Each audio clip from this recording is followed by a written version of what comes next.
Continuação da leitura comentada da Carta Rerum Novarum do Papa Leão XIII.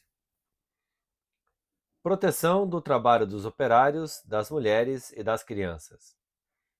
No que diz respeito aos bens naturais e exteriores, primeiro que tudo é um dever da autoridade pública subtrair o pobre operário à desumanidade de ávidos especuladores, que abusam, sem nenhuma descrição, tanto das pessoas como das coisas. Não é justo nem humano exigir do homem tanto trabalho a ponto de fazer, pelo excesso da fadiga, embrutecer o espírito e enfraquecer o corpo. A atividade do homem, restrita como a sua natureza, tem limites que se não podem ultrapassar.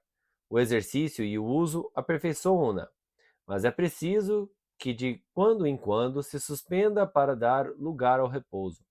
Não deve, portanto, o trabalho prolongar-se por mais tempo do que as forças permitem. Assim, o número de horas de trabalho diário não devem exceder a força dos trabalhadores, e a quantidade de repouso deve ser proporcionada à qualidade do trabalho. As circunstâncias do tempo e do lugar, a compreensão e saúde dos operários. O trabalho, por exemplo, de extrair pedra, ferro, chumbo e outros materiais escondidos debaixo da terra, sendo mais pesado e nocivo à saúde, deve ser compensado com uma duração mais curta. Deve-se também atender às estações, porque não poucas vezes um trabalho que facilmente se suportaria numa estação, noutra é de fato insuportável, ou somente se vence com dificuldade. Enfim, o que um homem válido e na força da idade pode fazer, não será equitativo exigi-lo de uma mulher ou de uma criança, especialmente a infância, e isso deve ser estritamente observado, não deve entrar na oficina senão quando a sua idade tenha suficientemente desenvolvido nela as forças físicas, intelectuais e morais. De contrário, como uma planta ainda tenra, ver-se-á murchar com um trabalho demasiado precoce e dar-se-á cabo à sua educação. Trabalhos há também que se não adaptam tanto à mulher, a qual a natureza distinta de preferência aos arranjos domésticos, que, por outro lado, salvaguardam admiravelmente a honestidade do sexo, e correspondem melhor pela sua natureza ao que pede a boa educação dos filhos e a prosperidade da família. Em geral, a duração do descanso deve medir-se pelo dispêndio das forças que ele deve restituir. O direito ao descanso de cada dia, assim como a cessação do trabalho no dia do Senhor, deve ser condição expressa ou tácita de todo o contrato feito entre patrões e operários. Onde esta condição não entrar, o contrato não será justo, pois ninguém pode exigir ou prometer a violação dos deveres do homem para com Deus e para consigo mesmo. Vemos aqui neste trecho que o Papa começa a colocar algumas pontuações em questões de justiça, observarmos as diferenças de condições, sejam as diferenças dos sexos, as diferenças da idade. O Papa não colocou explicitamente a questão dos mais velhos, né? Mas também vai entrar essa questão que às vezes a capacidade de produção vai diminuindo com uma determinada idade. Então todas essas coisas fazem parte da justiça do trabalho. Vamos continuar ainda com outros pontos aqui mais à frente. O quantitativo do salário dos operários. Passemos agora a outro ponto da questão e de não menor importância, que para evitar os extremos, demanda uma definição precisa. Referimos-nos à fixação do salário. Uma vez livremente aceite o salário por uma parte e outra parte, assim se raciocina, o patrão cumpre todos os seus compromissos desde que o pague e não é obrigado a mais nada. Em tal hipótese, a justiça só seria lesada se ele se recusasse a saldar a dívida ou o operário a concluir todo o seu trabalho e a satisfazer as suas condições. E, neste último caso, com exclusão de qualquer outro, é que o poder público teria que intervir para fazer valer o direito de qualquer deles. Semelhante raciocínio não encontrará um juiz equitativo que consista em o abraçar sem reserva, pois não abrange todos os lados da questão e omite um deveras importante. Trabalhar é exercer a atividade com o fim de procurar o que querem as diversas necessidades do homem, mas principalmente a sustentação da própria vida. Comerás o teu pão com o suor do teu rosto. Eis a razão por que o trabalho recebeu da natureza como que um duplo cunho. É pessoal, porque a força ativa é inerente à pessoa, e porque a propriedade daquele que a exerce e a recebeu para sua utilidade, e é necessário porque o homem precisa da sua existência, e porque a deve conservar para obedecer às ordens incontestáveis da natureza. Ora, se não se encarar o trabalho senão pelo seu lado pessoal, não há dúvida de que o operário pode, a seu bel prazer, restringir a taxa do salário. A mesma vontade que dá ao trabalho poder contentar-se com uma pequena remuneração ou mesmo não exigir nenhuma. Mas já é outra coisa se ao caráter de personalidade se juntar o de necessidade, que o pensamento pode abstrair, mas que na realidade não se pode separar. Efetivamente, conservar a existência é um dever imposto a todos os homens e ao qual se não pode subtrair sem crime. Deste dever nasce necessariamente o direito de procurar as coisas necessárias à subsistência, e que o pobre as não procure senão mediante o salário do seu trabalho. Façam, pois, o patrão e o operário todas as convenções que lhes aprouver. Cheguem, inclusivemente, a acordar na cifra do salário. Acima da sua livre vontade está a lei da justiça natural, mais elevada e mais antiga, a saber que o salário não deve ser insuficiente para assegurar a subsistência do operário sóbrio e honrado. Mas, se constrangido pela necessidade ou forçado pelo receio do mal maior, aceita condições duras que, por outro lado, lhe não seria permitido recusar, porque lhe são impostas pelo patrão ou por quem faz oferta do trabalho, então é isto, sofrer uma violência contra a qual a justiça protesta, mas sendo de temer que nestes casos e em outros análogos, como no que diz respeito às horas diárias de trabalho e à saúde dos operários, a intervenção dos poderes públicos seja importuna, sobretudo por causa da variedade das circunstâncias, dos tempos e dos lugares. Será preferível que a solução seja confiada às corporações ou sindicatos de que falaremos mais adiante, ou que se recorra a outros meios de defender os interesses dos operários, mesmo com o auxílio e o apoio do Estado, se a questão o reclamar. Então, aqui falando sobre o salário justo, o Papa deixa claro que não é possível que qualquer valor seja estipulado. Então, não é possível que o operário receba menos do que o necessário para ter uma vida digna. As palavras do Papa, né? Para que tenha o operário tenha sua subsistência e que ele se mantenha sóbrio e honrado. Então, esse é o mínimo para um católico, um cristão, poder pagar de salário para os seus operários. Aí há a discussão. O salário mínimo provê isso, não provê isso, é justo. De fato, é bom que se tenha estipulado um salário mínimo, porém, este salário mínimo não é justo que ele restringe as possibilidades de trabalho para quem às vezes queira ou precise ou pelas circunstâncias não possa cumprir uma jornada completa ou algo nesse sentido. Quais seriam esses salários mínimos? Essa é uma discussão mais política, de fato, né? E o próprio Papa coloca que o auxílio do Estado, o apoio do Estado, pode ser uma questão a ser reclamada. Também comenta aqui sobre os sindicatos, que ele vai falar mais à frente também, em mais detalhes. Então, continuamos a nossa leitura.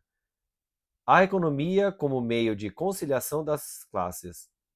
O operário que receber um salário suficiente para ocorrer com desafogo às suas necessidades e as da sua família, se for prudente, seguirá o conselho que parece dar-lhe a própria natureza, aplicar-se-á a ser parcimonioso e agirá de forma que, com prudentes economias, vá juntando um pequeno pecúlio, que lhe permita chegar um dia a adquirir um modesto patrimônio.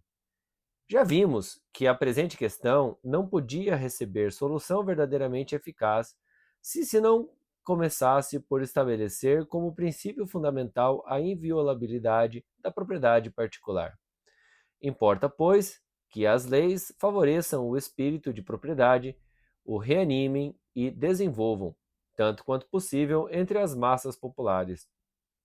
Uma vez obtido este resultado, seria a fonte dos mais preciosos benefícios, e, em primeiro lugar, de uma repartição dos bens certamente mais equitativa. A violência das revoluções políticas dividiu o corpo social em duas classes e cavou entre elas um imenso abismo. De um lado, a onipotência na opulência, uma facção que, senhora absoluta da indústria e do comércio, desvia o curso das riquezas e faz correr para o seu lado todos os mananciais. Facção que, aliás, tem na sua mão mais de um motor da administração pública. Do outro, a fraqueza na indigência, uma multidão com a alma dilacerada, sempre pronta para a desordem. Estimule-se a industriosa atividade do povo com a perspectiva da sua participação na prosperidade do solo, e ver-se-á nivelar pouco a pouco o abismo que separa a opulência da miséria, o operar-se a aproximação das duas classes. Demais, a terra produzirá tudo em maior abundância, pois o homem é assim feito. O pensamento de que trabalha em terreno que é seu redobra o seu ardor e a sua aplicação. Chega a pôr todo o seu amor numa terra que ele mesmo cultivou, que ele promete a si e aos seus não só o estritamente necessário, mas ainda uma certa fartura. Não há quem não descubra, sem esforço, os efeitos desta duplicação da atividade sobre a fecundidade da terra e sobre a riqueza das nações. A terceira utilidade será a suspensão do movimento de emigração. Ninguém, com efeito, quereria trocar por uma região estrangeira a sua pátria e a sua terra natal, se nesta encontrasse os meios de levar uma vida mais tolerável. Mas uma condição indispensável para que todas essas vantagens se convertam em realidades é que a propriedade particular não seja esgotada por um excesso de encargos e de impostos. Não é das leis humanas, mas da natureza, que emana o direito de propriedade individual. A autoridade pública não pode, pois, abolir. O que ela pode é regular-lhe o uso e conciliá-lo com o bem comum. É por isso que ela age contra a justiça e contra a humanidade quando, sob nome de impostos, sobrecarrega desmedidamente os bens dos particulares. Vemos aqui então o Papa retomar o assunto da propriedade particular, a propriedade privada, colocando aqui que este fato de ter a sua própria terra ou os seus próprios bens fazem com que você naturalmente tenha mais empenho e mais amor ainda naquela produção, mas coloca também que é justamente essa questão de você poder trabalhar pensando, olha, estou construindo algo que eu vou poder ter, que eu vou poder deixar para minha família, é algo justo e benéfico para o ser humano.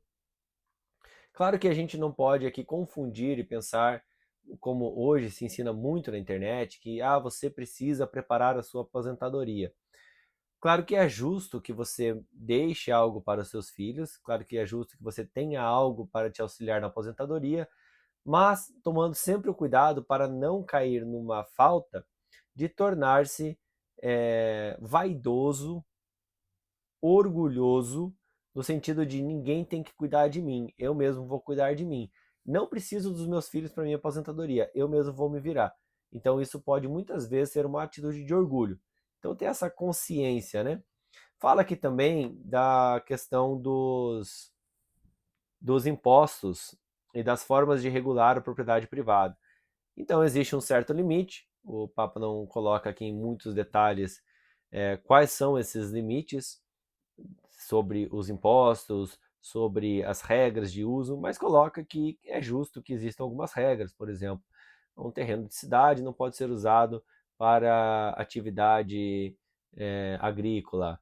Um terreno agrícola não pode ser utilizado para determinadas atividades, né? Ou seja, algumas regras assim são justas, né, para o bem comum. Também uma certa questão de impostos que não sejam injustos, né, que não sejam exagerados, pode acabar sendo aceitável o pagamento. Então, ele coloca aqui que existem essas possibilidades. Benefício das corporações. Em último lugar, diremos que os próprios patrões e operários podem singularmente auxiliar a solução, por meio de todas as obras capazes de aliviar eficazmente a indigência e de operar uma aproximação entre as duas classes.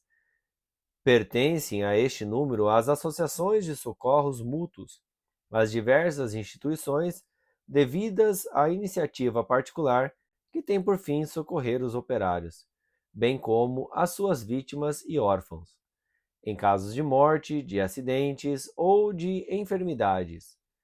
Os patronatos que exercem uma proteção benéfica para com as crianças dos dois sexos, os adolescentes e os homens feitos.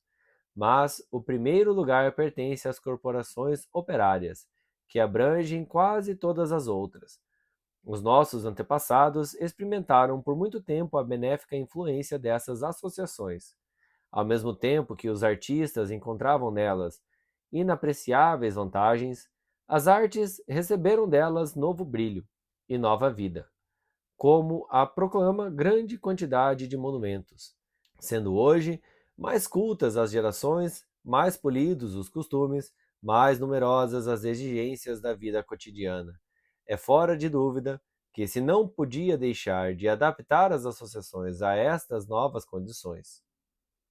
Assim, com prazer vemos, nós iremos formando por toda parte sociedades deste gênero, quer compostas só de operários, quer mistas, reunindo ao mesmo tempo operários e patrões.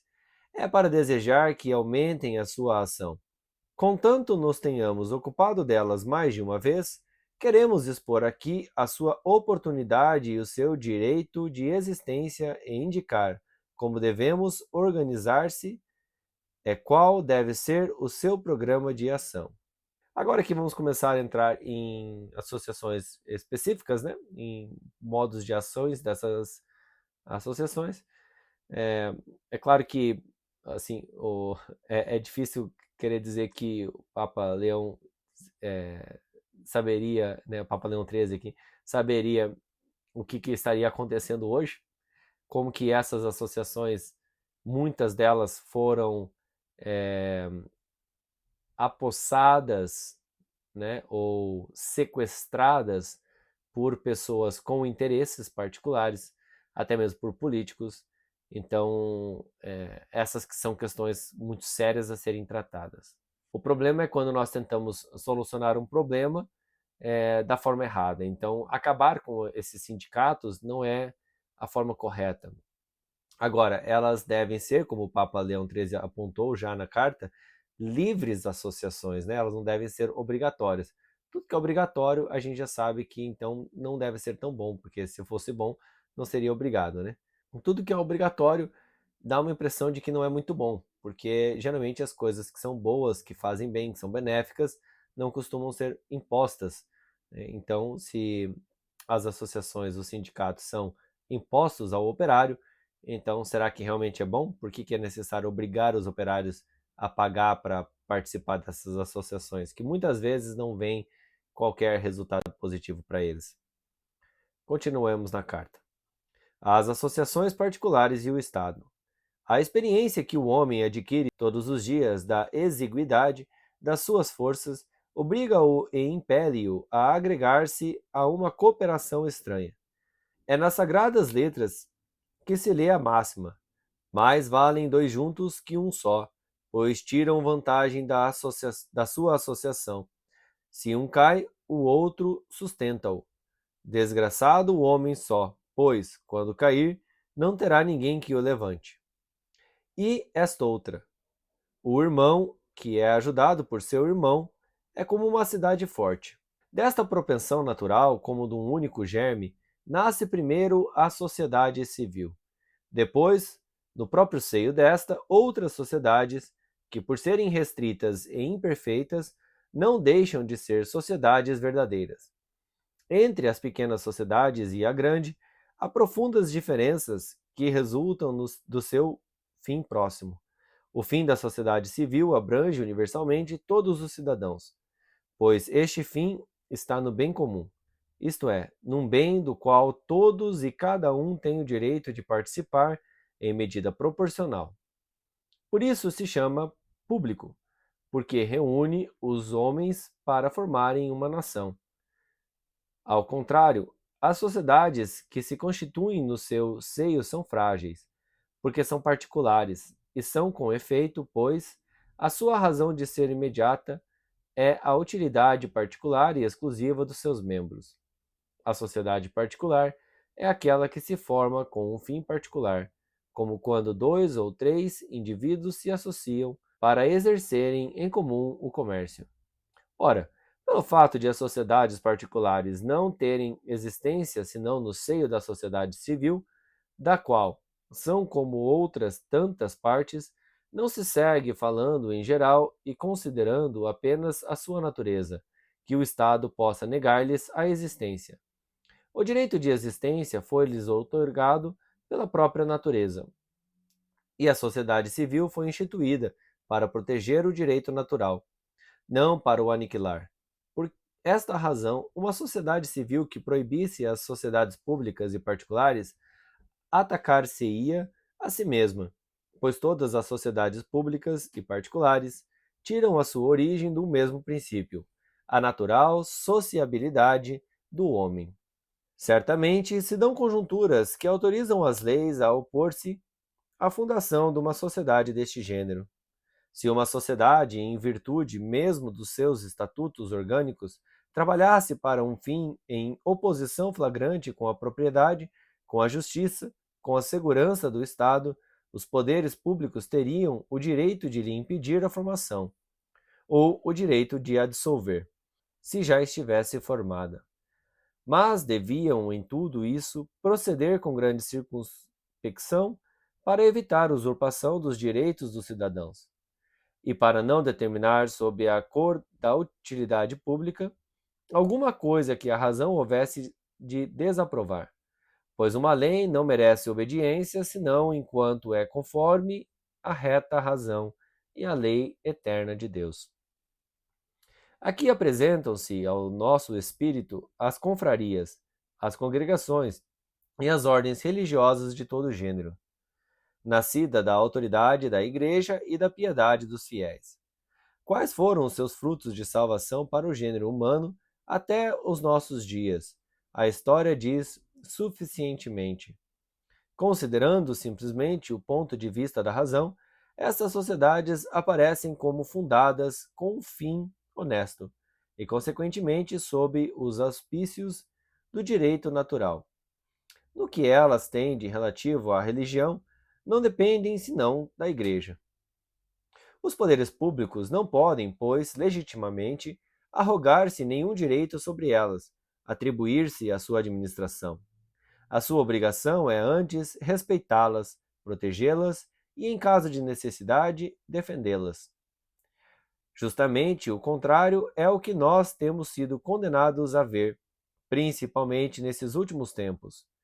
Em não poucos países, o Estado tem deitado a mão a essas sociedades e tem acumulado a este respeito injustiça sobre injustiça, sujeição às leis civis, privações do direito legítimo de personalidade, expoliação dos bens. Sobre estes bens, a Igreja tinha todavia os seus direitos. Cada um dos membros tinha os seus. Os doadores, que lhe haviam dado uma aplicação, e aqueles, enfim, que delas auferiam socorros e alívio, tinham os seus. Assim, não podemos deixar de deplorar amargamente expoliações tão iníquas e tão funestas, tanto mais que se ferem de proscrição às sociedades católicas na mesma ocasião em que se afirma a legalidade das sociedades particulares, e que, Aquilo que se recusa a homens pacíficos e que não tem em vista senão a utilidade pública, se concede, e por certo, muito amplamente, a homens que meditam planos funestos para a religião e também para o Estado. Aqui nós vamos parar a nossa leitura por hoje. O Papa está colocando aqui algumas apropriações ilícitas que já aconteciam na época dele, no século passado, e agora continua a acontecer cada vez mais intensamente, né?